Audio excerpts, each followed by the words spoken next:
And we return to the W Movement 3x3 Premier Leg 3 presented by Girls Got Game PH. Our match at hand is between Wapis with a 4-0 record and Girls Got Game with a record of 2 wins and 2 losses. And again, this is the W Movement 3x3 Premier Leg 3 presented by Girls Got Game PH. And on the camera, you can see us. I'm Cho Pangilinan together with Hannah Lirazan, your commentators for the series of games we have today. Yes, and again in this matchup, we have uh, the two teams battling. Wapis, 4-0 record. Very dominant team, no? Composing of Gula and then Natural, the two main girls for that team. And Girls Got Game, of course, we have itong si Jethro Magalong and si Cyril Pascual, who's been the main noisemaker for this Girls Got Game. But since both of these teams, no, they have correction again. Yeah, it's right. Wapis has a 4-0 record in Girls Got Game. 2 wins, 2 losses. And as we begin our ball game,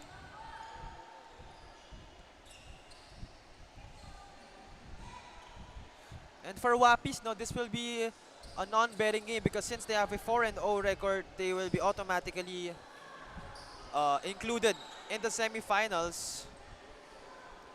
But still, it's still good for Wapis to win because if they win,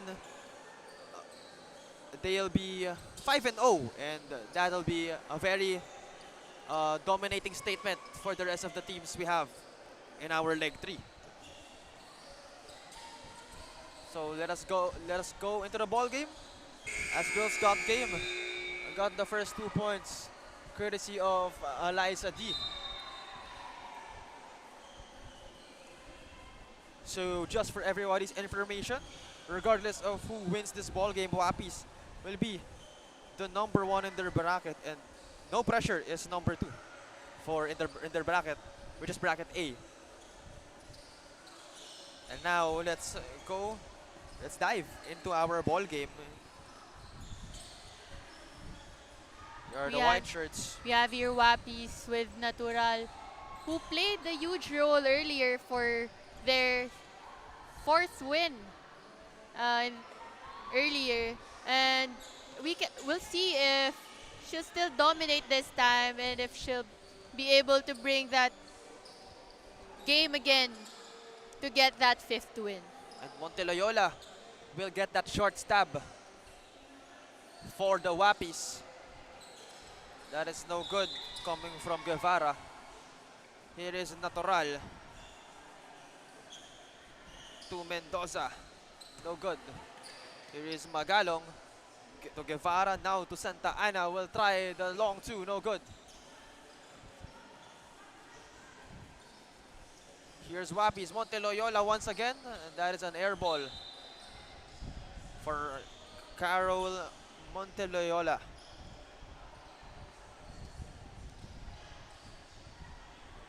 Again, ladies and gentlemen, this is the 3x3 W Movement Premier Leg 3 presented by Girls Got Game PH. If you're just tuning in, no, this a battle between Wapis and Girls Got Game. Here is Natural. But the ball will be taken by Magalong. And what a maneuver for Magalong. Getting that short stab to go. Here is Mendoza. No good. Kuha ni Natural. And bumping bodies in the paint, but she'll be hitting free throws. Wapis with 4 wins now, but seems to that Girls Got Game have that advantage here, and with the 3 points ahead of Wapis, and now down by 2. We can see here how Wapis should really get a move and go to their go-to player for them to win this game also. That is no good from Figuracion. Now here is Mendoza for 2. No good. It'll be the dark shirts ball. Good. On a 2-pointer for Cel Santa Ana. Now here is Mendoza. No good on her own try. Figuracion. Back to Mendoza. Mendoza just having fun with it, but will not be able to make it. Here is Eliza D. To Cel Santa Ana. Hits the back of the rim. And Natural will not be able to catch that pass from Mendoza. Here is Santa Ana inside to D. And that is no good. Kuha ni Mendoza. Now back to Figuracion. Figuracion attacking. Figuracion. No good. Guevara right here. Back to Cel Santa Ana for 2. And that is good for Cel Santa Ana. Cel Santa Ana. And we have a very quick ball game no here, Hannah. With just a blink of an eye, we're now in the 6-minute mark, no? I think both teams really playing a fast-paced ball game. Considering itong One Piece, I think they're relaxing no, in this ball game since they're automatically the first seed since they have no defeats. But then if they really want to stay for that standing, number 1 standing, they have to show what they've got here against the Girls Got Game. Yeah, it'll be a statement win, kumbaga, na showing na no team can beat us at all. Yes. And doesn't mean also that they're the number 1 team right now, they should relax. Now here is D. Now to Guevara. Jetro Magalong for 2. And that is an air ball. For Girls Got Game naman, no? Napapansin ko na relax itong Wapis. So I think it's good for them na to try to clinch a win. And malay mo, makapasok pa sila into the playoffs.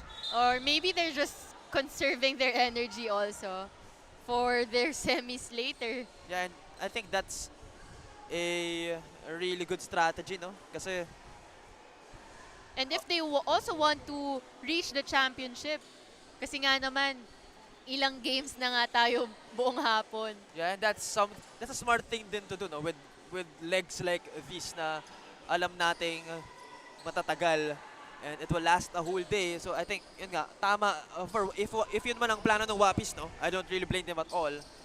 Natural will miss that one, but she will get her own miss and she will get fouled on the way to the basket. Exactly 5 minutes left for this ball game. Girls Got Game have the lead here with 7 points.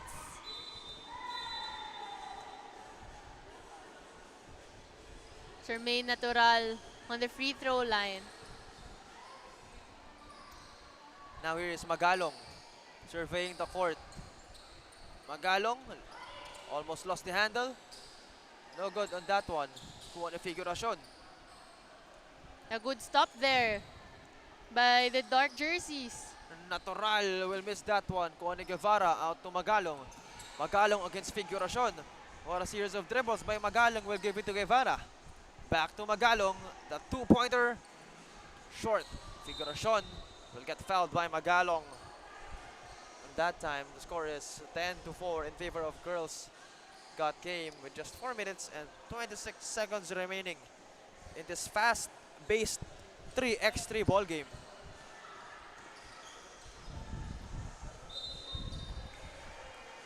What a 2-man game right there, or perhaps I would say 2-woman game right there, no? From Monte Loyola and her teammate. But And let's check out Eliza D, who already has 7 points for Girls Got Game, making that 3 for Erica Angeles.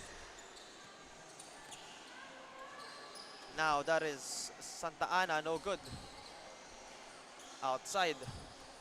Mendoza. Figuracion. For 2. Bang! That is Micah Figuracion from deep. Jetro Magalong will try her own. No good. And the ball will go with the light jerseys.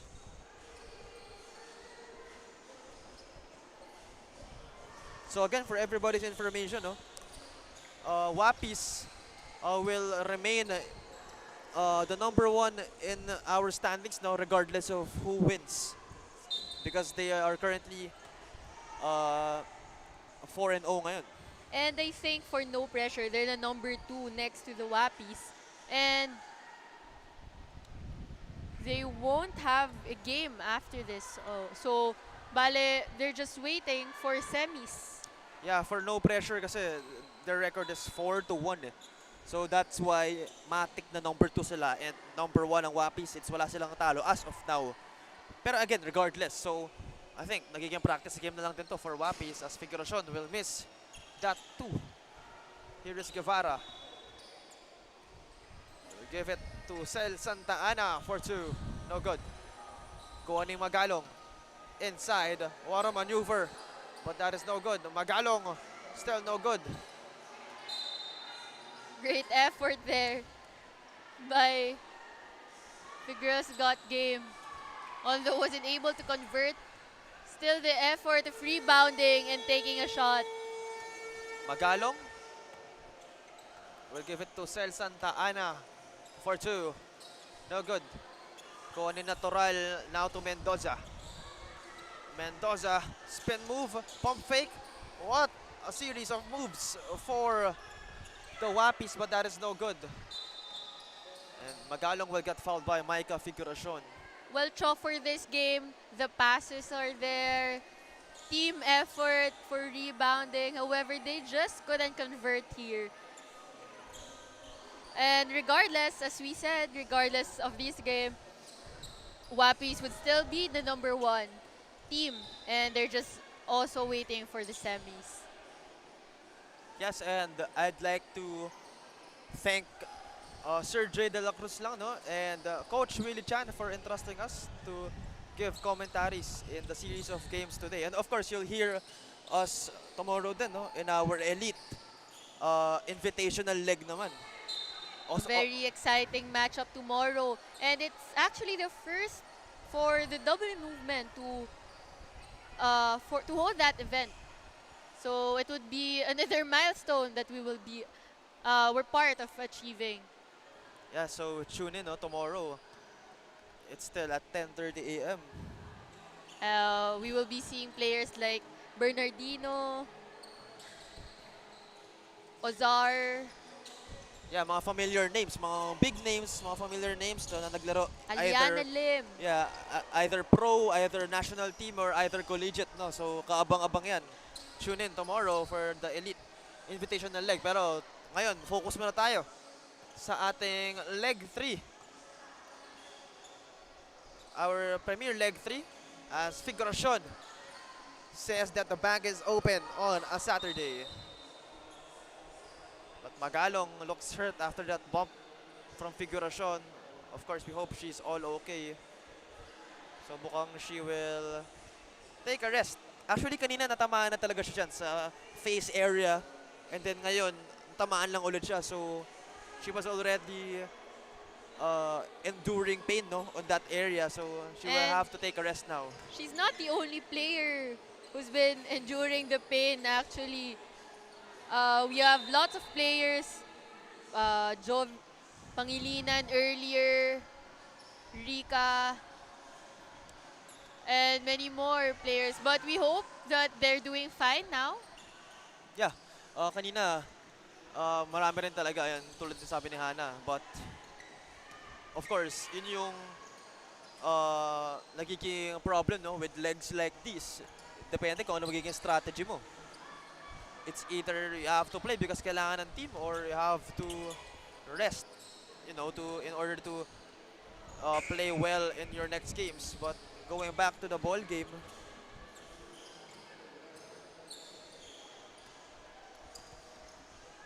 Figuracion, no good. So we're now nearing to the 1 minute mark now as Girls Got Game is leading by 5. But then again, for everybody's information, no, Wapis is the number 1 in their bracket with currently 4 wins and 0 losses. Pero mukhang they will take an L now, no? So it'll be 4-1, same with no pressure.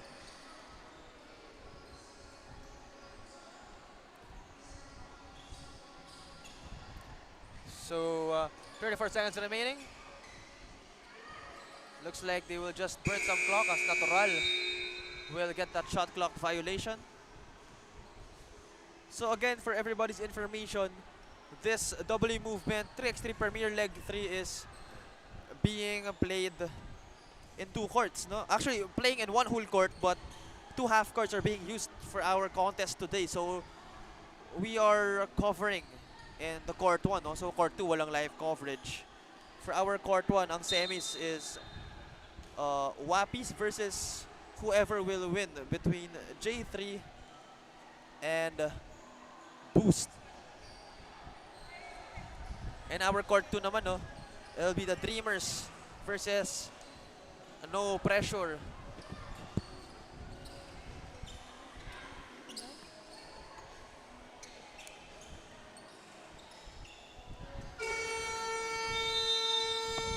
And the end of the ball game with Girls Got Game dominating the Wappies for this game